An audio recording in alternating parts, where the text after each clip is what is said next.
All right, welcome to the FantasyLabs podcast. This subject of today's podcast is going to be PGA Milly Maker strategy. We have these 3 or 4 times a year for the majors, and we obviously have them every week for NFL, but I think they're a little bit different animals. So I wanted to bring on a guest to specifically talk all strategy for Milly Maker since we have the U.S. Open coming up this week. And my guest, as you probably saw because you clicked into this podcast, is none other than Peter Jennings, CSU Ram 88. Pete, what's going on, dude?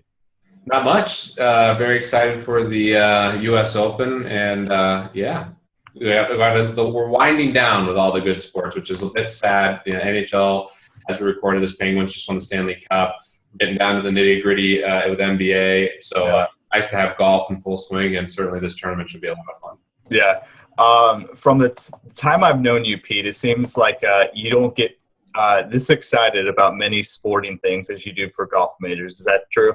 Oh, yeah. I love the golf majors, and they're always a lot of fun, great sweat. I think golf is definitely the most exciting to sweat. And, the majors have always been something I've worked really hard on. Been fortunate to have some good results. And, I definitely, relative to the rest of my DFS golf game, I've definitely had the best results in the majors. So might be jinxing myself, so knocking on wood here. Hope to do well in this tournament, but regardless, it's just fun to have all the best players. This tournament is going to be very interesting on DraftKings, considering scoring is going to be terrible. But a lot of fun. The U.S. Open is always great, and it's going to be fun to watch these golfers kind of look like amateurs playing on this ridiculous course. So. Yeah, that is tricky. They're playing at Oakmont, which is part of the U.S. Open that's unique about it is it rotates courses. So unlike the Masters, which is played at Augusta National, it rotates every year. So we don't have the course history, the data on Oakmont as we do on some of these other courses. So it's a little bit harder to research. We're going to get into that this coming week. We're going to have a ton of stuff. We're going to have our regular Flex podcast. We're also going to have a live show. We're going to have a ton of content. So we'll get into the nitty-gritty of Oakmont and the players, but I think it was going to be useful to do a podcast just on broad strategy of Milly Maker. It's just a different animal. It's different than NFL Milly Makers. It's its own sort of entity, and you have to approach these Milly Makers, these contests, in a different way. So let's jump into some strategy talk, Pete. What do you think makes this different than the NFL Milly Makers? I mean, those happen every week. Do you think it's a different sort of crowd that plays it, or what makes it so different? It's a little bit more top-heavy than the NFL ones, which definitely affects things, or at least the majority of the NFL Milly Makers. In the NFL, there's more recency bias. There's a good amount of recency bias here, but the NFL, everyone's overreacting to the previous week, and oftentimes you can find, elite players at low ownership. The elite players in this field are the best players in the world, and most of the top guys are going to be pretty heavily owned in the Millionaire Maker. So in that regard, it's a little bit different. Just golf sets up a lot different than NFL. Obviously, more roster spots in the NFL, a lot more ways to be contrarian. In golf, everyone just has to pick 6 golfers. So a lot of the strategies are applicable because it is a top-heavy prize. I mean, you have $1 million out of 3.5 to first place, so you really want to strive to win, which obviously you're always trying to do. But you'll take some different strategies because in other tournaments where it's not so top-heavy, there's a lot of equity in the secondary prizes versus just first. And here, so much equities in first place that you really want to be constructing your team to give yourself the best shot to win. Yeah, so there's 201,000 entries in this tournament. So, you have a 1 in 201,000 chance to take this tournament. Obviously, you can be smart, use data, and put those odds in your favor. But, so that's a good point. So let's sort of talk the difference between PGA and NFL. NFL is a little bit different in that we don't know opportunity for players, right? So we can sort of guess pace, and we can guess which wide receiver is going to get the most targets, but we don't necessarily know that. So that's part of the breaking down which players you're going to take, where golf is a little bit different because guys are at least going to be guaranteed 2 rounds of play. And then if they make the cut, then they're obviously going to play 2 more rounds. But doesn't that sort of change how you approach the Milly Maker?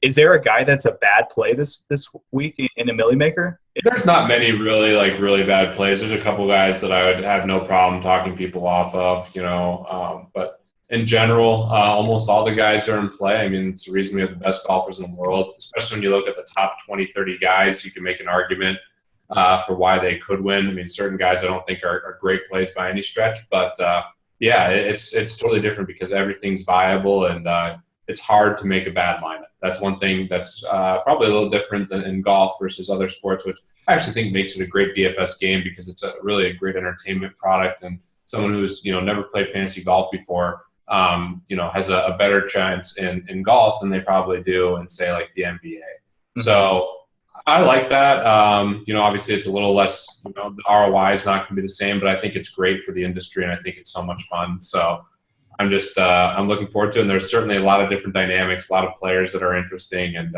figuring out which plays or leverage plays is critical. Yeah. So ownership is a big part of that. So what does it take to take down a Milli Maker in PGA? I mean, you have to have the winner, right? You pretty much, yeah. Oh yeah, you're gonna have to have, like, depending on who it is. I mean, if it's just like the first, second, thirds, like Spieth, Rory, and Day, then obviously no one's gonna have all three. Or I think it's possible to make it with all three of those guys. But it's gonna take basically having all six guys be in the top 10. I imagine that's normally how it shakes out. And what makes me think that's even more likely to be that way this week is that it's very hard to score at this course. I think even par is going to be a fantastic score. Wouldn't shock me at all if something like +3, +4, even +5 won the tournament. If I had to guess, I think it'd be a little bit higher or a little bit lower. I think it'll be closer to even par. But because of that, there's not going to be as much scoring done in general. So the finish, where you finish, is going to make up a higher percentage of your points. So the guy who finishes first, that's going to make up a huge part of his overall score, which is different than other weeks. So sometimes, you have players who, throw together a bunch of birdies, make a couple eagles, and they just have a ton of blow-up holes, but they still have one of the highest DraftKings scores because of how they've gotten to where they are. Here, it's going to shock me if it's not, the top-scoring guys aren't the top guys at the leaderboard. So a tournament that you play every week, the Thunderdome, it's a high-stakes tournament, but it's less amount of entries. So in that tournament, you can get away. You can win the Thunderdome without having the top golfer. If you have the second or third place golfer, plus just a very well-rounded lineup with 6 golfers that make it through. So in a tournament like the Milli Maker, you have to have the top guy and probably 6 of the top 10 or 12 or 15 or whatever. So does that mean that it's better to be stars and scrubs in a Milli Maker just because it's so important to get that winner? I think it's going to probably lean that way. The one nice thing is there's so many great plays that are cheap. I mean, the pricing is very soft. Wouldn't shock me if you only had to have like 1 star in your lineup. But in general, I mean, a guy like Jason Day, who's going to be very popular, probably is more. I think he has the most equity win by a good margin at this course. If you don't have him, even if he's at 40% owned, when he wins the tournament, you're going to have him. So it's just one of those things where it's tricky. Ownership is a big part of it, but you also have to be exactly right. So you don't need to go through and make a team of 6 guys that are all contrarian to do it right. I think actually that's probably the wrong way to go about it. You can have some chalk plays and then mix in different other plays that might make your lineup more contrarian. Yeah, because the goal is not to have it's not to take a contrarian or a unique guy. The goal is to get a unique lineup that could take down a tournament. So getting a mix of guys who have the value, but also guys who in the lower range that could outperform their value, I think is a good mix. So I guess the question of how contrarian do you have to be? The answer is very, right? I mean, it's 1 out of 200,000 people. You're going to have unique lineups. Yeah, you're going to have to have unique lineups for sure, but I don't think I think this is I think a lot of people do this wrong. You don't have to be contrarian every play. I know how valuable it is to have some leverage and to have guys that are unique. I'll still have a ton of Jason Day. I'll have a ton of Matt Kuchar, who I think is going to be very heavily owned. Dustin Johnson I like quite a bit. I wouldn't shock me if he's very heavily owned.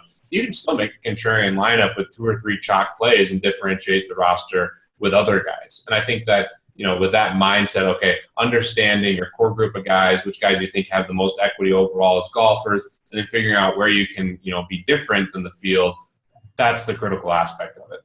So what do you think is some strategies to be different? I mean, is it just finding a different strategy? Maybe you go very, very stars and scrubs, or maybe if you think it's going to be stars and scrub, you go more balanced, or maybe you find guys that don't necessarily fit perfectly, but you think that they're sort of hidden upside. I mean, what's a way to be contrarian in a Milli Maker? Well, one way to be contrarian, which we'll talk a little bit more about later, is just not to spend all the cap. That's a great way to just make your team a little bit different. Leave like $200-300 on the table, even like leaving 400 or something like that will make your lineup unique almost every time, which I think has a lot of value. And then I think the key for this tournament is to just identify the guys in like the 7K range. I mean, there's so many viable options all the way up to, from down low in the, high sixes to low sevens, all the way up into the mid eights that are really intriguing. And I think that there's a really big opportunity to differentiate yourself with some of those guys. Because I think most of the guys over, from Phil Mickelson up, I think almost all those guys will have a lot of ownership. Maybe Bubba Watson and Adam Scott and Justin Rose aren't super heavily owned, but everyone else is going to be 10% plus for sure. So I think the big key to differentiate your lineups and where you're going to find that unique ownership percentage is going to be with some of the guys who are in that 7K-ish range. I guess it's a wider range than that, but I like a lot of guys in the 7K range that I think will differentiate your lineup. The highest owned guy, where would you put him around? Like 20, 28-ish% or 30%? They're never quite as owned as you think they would be in the Millionaire Maker. But yeah, I went can't remember exactly what day was for the Masters, but that set up for him to be like the most heavily owned ever, and I think he was like in the low 30s. So yeah, I would expect high 20s, 30 at the max to be for a guy to be the heaviest owned. I think there's two guys who will be the most heavily owned. I think that's Day and Kuchar. Dan Kuchar. Okay. Interesting. So like you mentioned before, an interesting way to be contrarian, or at least just to get a unique lineup, is to not use your entire salary cap. And I actually pulled some data from last year's U.S. Open Milli Maker that happened in 2015. And it was pretty interesting. Last year, of all lineups that maxed out their salary, so used all of it, they had $0 left over, nearly 30% of those were duplicate lineups, which is just sort of incredible. So it just sort of seems like there's going to be, with 201,000 people, there's going to be sort of a 6 golfer combination that people really just gravitate towards, say, oh, this fits, this is really good. And I think maybe the point is that that thinking is not unique. So maybe that's just a strategy, is to say, if I'm really on this guy, then I have to assume the field is. Is that sort of how you approach it? Yeah, and I think where you'll start to see duplicate lineups is if you notice you have like 3 or 4 chalk guys and then you just plug in guys that fit. That's where you're going to run into lineups that are very similar. So it's fine to have a couple guys, like I said, and I think that's, again, a critical point. If you feel like a couple guys, let's just go back to Jason Day. If you feel like Jason Day is the best play by far and he has the most equity to win the tournament and you love your lineup with him, feel free to fire those teams in there. I mean, there's no problem with that. The key is to differentiate your lineup with some other spots and make sure you have some angle that's going to make your lineup a little bit more unique. So, I love the idea of leaving money on the table. It's something I'll certainly do. I won't leave a ton of money. I won't leave like 1,000 on the table, I don't think, but definitely going to have some lineups, especially in the range of like 300 to 500 left over in my team. So I'm a millionaire maker. Yeah, and it seems so. Even if you get to 1-200, that's going to greatly increase the chance that your lineup is unique, right? Oh yeah, absolutely. I think if I said 30% almost was have their salary cap filled out. I imagine like 90% was within $200 of having their lineup filled out. Is that just because you think people think they're leaving value on the table, they're leaving optimization on the table by not filling in their roster? It seems that people would not do that as much in a Milli Maker because you have to be contrarian, but maybe people just don't understand the strategy behind a Milli Maker and know that they have to be contrarian and sort of get off that mindset. Yeah, I mean, if you do projections and stuff like that and are looking at ratings and whatnot in FantasyLabs, if you leave 300-400 on the table, every time you're going to be leaving a little bit of EV on the table. So there is an argument against it in that regard, but because of the structure of the payout, I think it makes sense. It's just so easy in golf, like there's so many different guys that are 200 more, 300 more that just seem much better plays. So in that regard, I do think leaving money on the table, you're probably leaving EV in some regard, but in this specific tournament, I think it makes a lot of sense. Interesting. Moving on a little bit, I want to talk about potential edges. What are some research strategies? And we talk about this in our Flex podcast, and I would encourage you guys to listen to that. It's a weekly podcast. We go over both the PGA and the Euro Tour. There's no Euro Tour tournament because it's a major week. but listen to that every week. What are some edges, Pete? What are things that people don't necessarily think about or miss on it? One idea that I had that you are big on, I know, is weather. Is that something that you think is going to be really important or a potential hidden edge in something like this? Yeah, the weather definitely can be. You want to keep track of the winds. I haven't done too much research. It's only Sunday night, and generally I try to do my research, a day or two in advance, just because things can change, and you really want to get the best information possible when you're starting to do all the weather stuff. But yeah, I think that's a huge edge, trying to figure out if, or potentially can be a huge edge if there's a side of the draw that has a big advantage. There's a lot of edges. Like FantasyLabs, I think, is great for identifying the right types of players. This is really a course where green and regulation is going to be absolutely critical. Hitting fairways is going to be critical. So driving accuracy and green GIR is just going to be stats I'm all about this week. And identifying guys that are really going to be applicable on this course, that fit the course mold. And then one other edge, I think, specific to this tournament, that's not as applicable in general, but I think especially in these majors and for millionaire makers, is finding guys who haven't played as much recently or not playing on the PGA Tour, and leveraging those guys. I think that there's a lot of recency bias in general in DFS, but especially in these majors for the general public, they're definitely going to be playing guys they know. And if you can find guys who are having success maybe on the Euro Tour or around the world, or maybe they just haven't played that much recently, but there's reasons to be optimistic. I think there's a lot of edge in taking guys like that, just because there's so much more public money rather than just DFS grinders in a tournament like the Millionaire Maker. So is there any potential in younger guys that people may not know about? We saw Bryson. He was an amateur at the Masters. He obviously turned pro since then, but a guy who I think it was sort of a sharper play that people weren't on as far as the general public, because no one knew about him. Is that an edge? Is maybe just younger guys or guys coming onto the tour that people don't know about yet? Right, and someone that I just explained that I actually like this week that I think kind of fits the mold. He's around, but I just, the average casual golfer doesn't know him, is Matthew Fitzpatrick. Okay. Absolutely love the type of game that he has for this. He's an accurate guy. He just won the Nordea Masters, so, and on the Euro Tour, he's kind of one of those guys who's playing about, half of his events on the Euro Tour, half on the PGA Tour. Those are the kind of guys coming in with great forms, confidence, fits the mold, but you ask the average person, do they know who Matthew Fitzpatrick is? They're probably going to say no. Whereas you ask them, you scroll up a little bit higher, do you know who Zach Johnson is, Snedeker, Matt Kuchar? A lot of guys, the casual golf fan is going to know those guys. So I think there's a big edge in finding players. I think the young golfer angle is definitely interesting as well, and finding guys that fit the mold for this course. Yeah, in a big tournament like this, 200,000 people are going to gravitate towards big names, especially your casual players who are just throwing in a lineup. So yeah, it's always interesting to sort of fade those guys and find edges in guys who aren't known as much.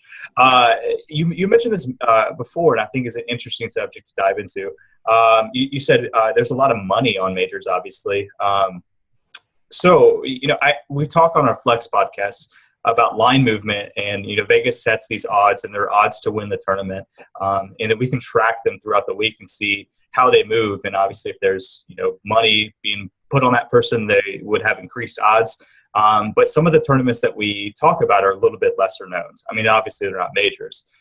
So a big tournament like this, where there's probably a lot of public money on, are you going to pay more attention to Vegas lines this week and movement on them as opposed to other weeks? A little bit. The one nice thing about the majors and where I talk about line movement and just lines in general is there'll be a lot more data on a lot of different things.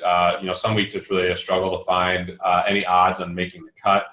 For majors, that information's always out there. So paying attention to line movement on that, paying attention to the line movement on matchups, the wins. There's just so much more data out there that you can really leverage it, and I think it's a really nice advantage. So they have more options available for you to look at as far as data sets go. So like percent or odds to make the cut and stuff like in props, I guess more. So you're willing to put more weight on those just because they're available?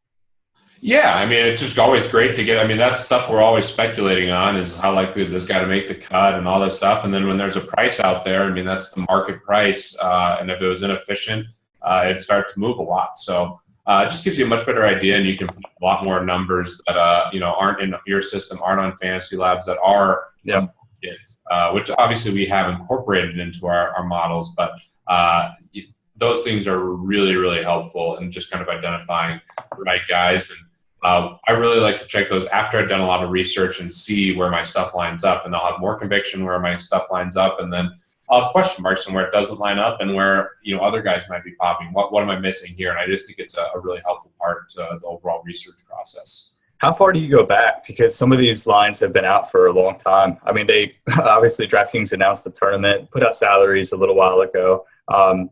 Vegas odds for some of these guys have been out for a while. I mean, when you're talking line movement, are you looking, more heavily? Do you weight it just by time? It's more heavily on the week of, or do you go back a couple of weeks and see the overall movement of things? Yeah, I mean, the most recent line movement's always the best. That's the most efficient moves.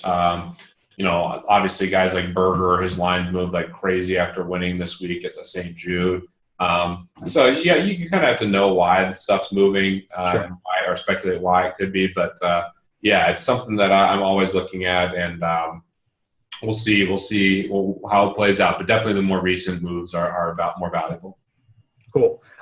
So players, if they're going to fire a single bullet in the Milli Maker versus guys who want to throw in 10, what sort of different strategies do you have to employ when you're doing those different things? Yeah, so if you're firing a single bullet, just try to make it the team that you like the most. Ideally, you have like one or two guys that you think might be somewhat contrarian. But in general, if you're firing one lineup for this and it's your entertainment, play the guys you like. I mean, you want to you have one lineup, so go with guys that you like. Don't try to outthink yourself and go with some crazy play that you normally wouldn't take because it's more contrarian over the guy you like. Just go with the team that you like most. And the only advice would be just make sure you have some guy or at least one or two that you feel like will be relatively low owned. When you have 10 lineups, I think the biggest thing is just making sure you focus on a core. Especially I'll be probably firing 200 lineups, and a lot of guys will be firing a ton of lineups, and they try to cover too many bases. I think it's really important to stick to your core and focus on the guys that you think have the most upside, and focusing on a core guys that might be more contrarian as well. So that's really the big strategy that I think a lot of people miss is when you start firing a bunch of lineups into a fun tournament like this, you try to start playing everybody, and that's just not effective. You want to be focused on a core so that if your core hits, you actually have a viable chance to win, because just throwing a bunch of different teams together, it's very unlikely, even if you have one great team, it'll just be near the top. The way you most of the time win these big tournaments, especially the guys who have a lot of entries, oftentimes it's their overall core that hits that gives them a lot of different lineups that have a chance to win. Yeah, and then the surrounding guys that you fill in are the ones that take you over the edge. Yeah, but it's the core. Yeah. Interesting. We've talked all sort of podcasts about what it takes to be contrarian. But we also mentioned that you sort of have to be perfect. Is there sort of a balance there? Like if the tournament gets big enough where it is now, 200,000 people, if you know you're gonna have to hit 6 of the top 10, how much do you worry about like projecting ownership and stuff? Is it just taking the best golfers that you think has the most upside, or is it really important to sort of project ownership and get edges in that regard? I think it's important, but I think it might be slightly overvalued. I think, and in general, people looking at a tournament like this, like I got to nail the really contrarian guy. And certainly in NFL, I'd be thinking a little bit more along those lines. But this tournament, I think you got to play the guys you like the most, and then just identify certain areas where you're going to be a little bit more contrarian. And that just might be the way you construct your roster. I have a feeling, just looking at pricing and where everything is, I think the high 9s and 10K guys are going to be lower owned than, Dustin, Spieth, Rory, and Day. So there's just subtle things that you can do to make your lineup more unique. And I think the best thing that can happen is you fall in love with, let's go back to Fitzpatrick. He might be somewhat owned. I've heard a couple people talk about him, which might raise his ownership, but I'd be shocked if he was over, 15% or something like that. Yeah, that makes sense. Even 10%, I'd be surprised. Yeah. So let's say you're like, okay, I'm going to have him in 40% of my lineups. And that's a great way to just, be different than other people. It's just identifying those guys. And there's so many players that are intriguing down on this lower level. Like Emiliano Grillo, I really like. He'll probably be somewhat popular, though. But in that range, you have guys like DeChambeau, who's always interesting. Putting's less valuable here. That's my boy. You have Berger, who just won, will probably be more heavily owned now. Duffner, Horschel, Fitzpatrick, Leishman. I mean, there's so many guys. I mean, I just picked a price point range where there's 4 or 5 guys that are all applicable, and they're all, you could argue they're all really similar. And just figuring out, okay, I like this guy the most, and this guy happens to be someone I think is going to be relatively contrarian, and then just loading up on a guy like that. Yeah. I think that's where the edge is. I think overly focus, having too much focus on ownership is probably not the right approach. I think you really have to try to put together the best teams and understand where you're gaining leverage by having a couple guys who are contrarian. Yeah, ownership is important when you're trying to get advantage over like a smaller group of players. But when there's 200,000 people, it's hard to sort of leverage that information. Just sort of thinking of the people who would be listening to this podcast, I would assume that our listeners would be very in tune to the DFS community, whether it's on Twitter or whether it's on other sites or other podcasts. How much do you put into that sort of information? Articles and people talking on Twitter about things that are going to take place this week and guys are going to be a good place. I mean, is that a good way to project ownership, or is that just getting too close to it? No, absolutely. I mean, the DFS community, the DFS golf community, there's 200,000 entrants, but we're going to make up a decent portion of it because all the big multi-entry is going to come from the community. So pay attention to that. That's a nice way to gain ownership. And, my favorite thing to do is identify players that are being touted a bunch and then realizing, okay, this guy is going to be pretty heavily owned. I'm going to fade him. One guy I've touted that I think everyone thinks to be heavily owned. I'll have a lot of them because I'm generally more of a chalk player and I just love the way he's playing. But say Matt Kuchar. Let's say you're just lukewarm on Matt Kuchar. Wouldn't shock me if he's 25% owned. Taking a fade on him is a great millionaire maker strategy if you don't think he's going to be a top 10 player. I think he is. I mean, he's made like 4 straight top 10s. He fits the course perfectly. I love him. He'll probably be in my cash games. But taking a stance like that certainly makes a lot of sense. And if someone came up to me and said, hey, I made 100 lineups and I have 0 Kuchar, I'm fading him, I would have no problem with that. I think it's a smart kind of strategy. They had a reason for it to take a big fade on someone. And same thing if you wanted to fade Jason Day. I mean, I think they're 2 of the highest EV players for their price, but if you have a strong stance on why you think they might not do well, more power to you. And I think it's great to take an angle like that. Cool. That's a good conversation. I've hit on a lot of the strategy talk, and I wanted to keep this as evergreen as possible just so we could have it for these other majors coming up this week. But I do want to get your thoughts on just sort of opening salaries and thoughts in your first part of your research process. Obviously, we're going to get into it heavy this week, but salaries are out. I mean, you see any surprises or anything that stands out to you? I mean, I've talked about him all podcast. Kuchar seems way underpriced. That's one of the first things that stood out to me. Great spot to take him. Love Day. All the guys are at the top, really close together. Spieth, Rory, and Day, only 100 separating all of them. Day is now the odds-on favorite, just slightly ahead of Rory McIlroy, but they're both decently ahead of Spieth at this point. We're recording here on Sunday night. So I think that seems fair. I like Dustin quite a bit, being $900 to $1,000 cheaper. Some other names just stood out as too cheap right out, just, looking at it. I think Schwartzel is going to be popular. He seems really, really cheap to me. I think that Horschel is a guy that could be really intriguing, who's somewhat cheap. Berger is going to be the recency bias guy after everyone saw him win.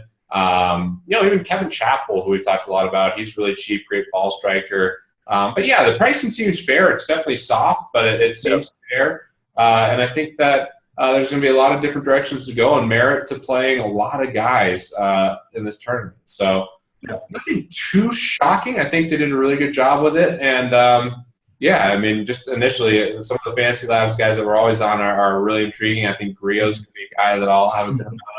Russell Knox, Green GRR. He's not really a FantasyLabs guy. He's my guy. Colin doesn't like him nearly as much. But, everyone seems kind of fair, and I'm just really excited to make lineups. Yeah, man, me too. Cool. So we're going to have a lot of awesome things this week. Like we said, we're going to have 2 podcasts. We're going to have our regular Flex podcast. We're going to have the live show with you and Colin, and special guest Sean. He was on with us for the Masters. Going to join us this week to keep you guys in line. A lot of content. You're going to go over your model this week as well. So a lot of content on our side. You stoked, I assume? Oh yeah, no, I'm ecstatic, and really hoping to get back on the right side of things with golf. I bubbled the Thunderdome, and I lost to. There's only 5 of us, so 5 or 6 make the cut. I had a couple of really nice teams that just didn't quite finish strong today. So not an awful week of golf, but just getting more and more excited. And the fun thing is, I think this is by far the most entertaining DFS sport for me. So I view it as something that I just love, and obviously an avid golfer myself. So. It should be a lot of fun to watch, and like I said up front, I mean, we're going to see a lot of 3 putts, 4 putts, and you seldom see PGA Tour players shoot in the 80s. We'll see some rounds in the 80s this week, which will – I don't want to say it's fun, but it's humbling for those guys out there, and it makes you it's interesting to watch these guys struggle the way that someone like yourself or me or any other amateur might struggle with. So – it's going to be a great tournament to watch, and definitely a lot of fun with a lot of big tournaments on DraftKings.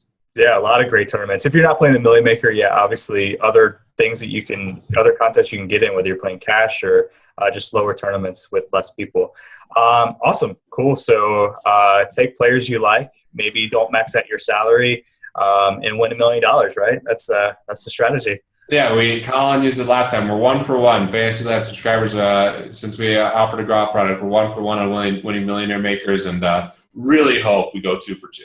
Yeah, 100% of subscribers are, or rather, 100% of times we've offered it, a subscriber has won. So you can't go against that data. It's facts. Massive sample size. You got to believe in it. I like it. Cool. All right, Pete. Thanks for joining us. Everyone, thanks for listening to the FantasyLabs podcast on PGA Milly Maker strategy. Good luck to you guys, whether you're listening for this for the U.S. Open or a different major down the road. Hope you guys let us go 2 for 2 and 3 for 3 and 4 for 4 as we go on. Thanks for listening. We'll talk to you guys a little bit later.